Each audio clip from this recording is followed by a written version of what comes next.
Redmi Note 7 comes with 6.3-inch Full HD and display with an aspect ratio of 19.5:9 and screen resolution of 1080p. On the hardware front, the Redmi Note 7 is powered by Qualcomm's Snapdragon 660 AIE chipset paired with up to 6GB RAM and 64GB of storage.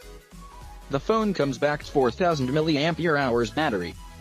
On the camera front, the Redmi Note 7 comes with two cameras on the rear panel with primary sensor of 48MP with f/1.8 aperture while the secondary sensor is of 5MP for depth shots. Another good news for the Mi fans is that with the Redmi Note 7 Xiaomi finally brings USB Type-C support. And thankfully, the phone also includes a headphone jack. As far as the design of Redmi Note 7 is concerned, it is quite different compared to the other Redmi Note phones. Overall, the phone looks pretty similar to the Mi Play which has been launched in China in December. The Redmi Note 7 comes with gradient finish on the back. Notably, the Redmi Note 7 is the first Note device from Xiaomi to come with water drop notch display which is circular in fashion.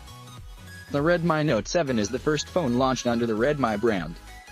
Xiaomi CEO Lei Jun has announced that from now on Redmi will function as a separate brand from Mi. Jun also announced that all the phones launching under the Redmi brand will be affordably priced and focus on online sales. On the other hand, the Mi or Xiaomi brand will focus on launching mid and high-end or flagship phones.